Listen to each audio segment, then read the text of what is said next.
जहानाबाद की एक सबसे बड़ी समस्या है सदर अस्पताल की, जहाँ पे सीटी स्कैन की सुविधा नहीं। हम जहानाबाद के आवाम को विश्वास दिलाए थे। 17 महीने का ही देन है, हमारे नेता तेजस्वी यादव जी के पास स्वास्थ्य मंत्रालय था। यहाँ बहुमंजिलीय सदर अस्पताल बनने जहानाबाद की एक और सबसे बड़ी समस्या है राजा बाजार। देखिए पुल जो ओवरब्रिज, जब बारिश होती है तो आवन जावन जो होता है वो रुक जाता है, जिससे बहुत बड़ी समस्या होती राजा बाजार अंडरपास के पानी को निकासी के लिए करोड़ों रुपया का इन्वेस्टमेंट हुआ। है। तो जहानाबाद जो राजा बाजार मोड़ है, हजारों सैकड़ों युवा जो हैं रोजगार के लिए खड़ी रहते हैं। कुछ लोगों को रोजगार मिलती है, कुछ लोग जो है उदास होकर अपने घर चले। रोजगार को लेकर आप क्या सोचते हैं? वक्त हम जहानाबाद के विधायक सुधा यादव जी के साथ हैं। हमारा कुछ सवाल रहेगा जहानाबाद के जन समस्याओं को लेकर। जहानाबाद की समस्याओं को लेकर सबसे बड़ी समस्या है सदर अस्पताल की, जहाँ पे सीटी स्कैन की सुविधा नहीं है। इसको लेकर आप क्या सोचते हैं?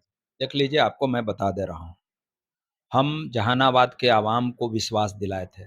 जब हमारे पिता के निधन के बाद जहानाबाद के लोगों ने हम पे विश्वास जताया और अपने व्यवहारिक जीवन का ताकतवर वोट का इस्तेमाल करके हमको सदन में भेजा, तो हमने वचन दिया था इन लोगों को कि आपके सवालों को लेकर के हम सदन और सड़क पे खड़े रहेंगे।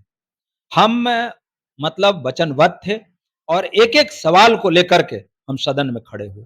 आपको बताऊं कि 17 महीने का ही देन है कि जहानाबाद हमारे नेता तेजस्वी यादव जी के पास स्वास्थ्य मंत्रालय था और मतलब यहाँ बहुमंजिलीय सदर अस्पताल बनने में काम लगा हुआ है और हम समझते हैं कि जल्द ही बन के वो तैयार होगा और जहानाबाद के आवाम को मतलब स्वास्थ्य का लाभ पहुंचेगा। जहानाबाद की एक और सबसे बड़ी समस्या है, आप राजा बाजार देखिए पुल जो ओवरब्रिज है, बरसात का समय भी आ गया है और जब बारिश होती है तो आवन-जावन जो होता है, गाड़ी का आना-जाना है, वो रुक जाता है, जिससे बहुत बड़ी समस्या उत्पन्न होती है। इसको लेकर आप क्या सोचते हैं? देख लीजिए, कुछ तो मतलब जो अधिकारी हैं, आप तो जान ही रहे हैं कि सरकार मतलब भाई सही मायने में अचेता अवस्था में है सरकार का मुखिया और अधिकारी लूट मचाए हुए हैं।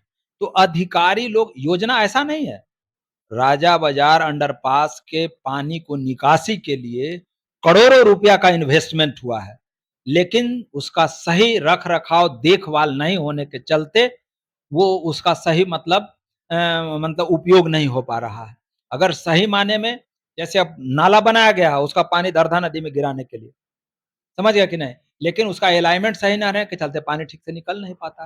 तो इसके लिए जो अधिकारी है, हम लोग का क्या काम है? हम लोगों का काम है, हम जनप्रतिनिधि हैं, तो हमारा काम है कि अमुक जगह ये समस्या है, इसको इसको जिला पदाधिकारी या जो जिले में तैनात सरकार के अधिकारी हैं, वो मॉनिटरिंग करे, उसको देखे कि यहाँ गलत काम हो रहा है, सही काम हो रहा है। तो हम लोगों का जो काम है वो हम लोग करते हैं, अधिकारी का जो काम है वो सही दिशा में नहीं काम करते हैं। हम लोग लगातार जहानाबाद के आयाम के लिए, चाहे वो मतलब सदर अस्पताल का मामला हो, अभी जैसे ही सरकार ने घोषणा किया कि हम जहानाबाद में मेडिकल कॉलेज बनाएंगे, हमने पूरे लोगों से मिलजुल करके मतलब एक बेहतर प्रयास किया शहर में मेडिकल कॉलेज बनवाने का। हम समझते हैं कि उसमें भी हमको सफलता मिलने की आसार है। ऐसे कई ऐसे इश्यू, चाहे सड़क का मामला हो, आपने कहा फिदा हुसैन रोड में आपने फिदा हुसैन का भी मामला विधानसभा में रखा था, जिसको लेकर आपने कई बार इस चीज को लोग विधानसभा में रखा और लोग काफी ज्यादा इस चीज से परेशान हैं। अब वो कार्य चालू हो रहा है। अभी आपको बता देते हैं, उसी संदर्भ में, उसी समय जब हमारे नेता आदरणीय श्री तेजस्वी यादव जी बिहार के उप मुख्यमंत्री थे, 17 महीने का जो उनका कार्यकाल था, उसमें नगर एवं आवास विभाग था उनको।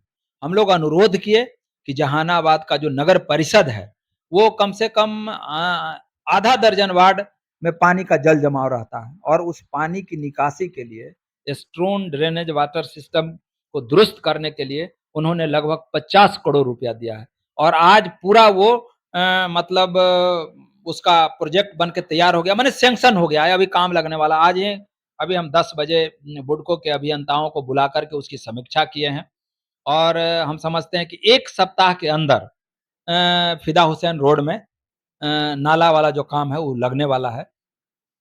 तो इसके लिए हम लोग एकदम माने दृढ़ संकल्पित हैं। स्वास्थ्य का मामला हो, मतलब सफाई का मामला हो, चाहे वो मतलब शिक्षा का मामला हो, लगातार इन तमाम समस्याओं को लेकर के हम सरकार को सरकार का ध्यान आकृष्ट कराते रहते हैं। जहानाबाद की एक और जो सबसे बड़ी समस्या है, आप सुबह-सुबह अगर जाइएगा तो जहानाबाद जो राजा बाज़ार मोड़ है, वहाँ पे लगभग हज़ारों सैकड़ों युवा जो हैं, रोज़गार के लिए खड़ी रहते हैं। कुछ लोगों को रोज़गार मिलती है, कहीं जाकर काम करते हैं। कुछ लोग जो है उदास होकर अपने घर चले जाते हैं। रोज़गार को लेकर आप क्या सोचते हैं जहानाबाद में? देख लीजिए, जब तक बिहार में नेतृत्व परिवर्तन नहीं होगा, जब तक बिहार का बागडोर हमारे नेता आदरणीय तेजस्वी प्रसाद यादव के हाथ में नहीं होगा, तब तक न हम मतलब सरकारी नौकरी पे, न हम बेरोज़गारी पे, न हम रोज़गार पे चर्चा नहीं कर सकते। हमारे ही एकमात्र नेता आदरणीय तेजस्वी प्रसाद यादव जी ने 20 के विधानसभा के चुनाव में पूरे बिहार के सभी जिला में, सभी विधानसभा क्षेत्रों में जाकर के डंके की चोट पे कहा था कि हम शासन सत्ता में जाएँगे तो सबसे पहले 10 लाख लोगों को सरकारी नौकरी देंगे।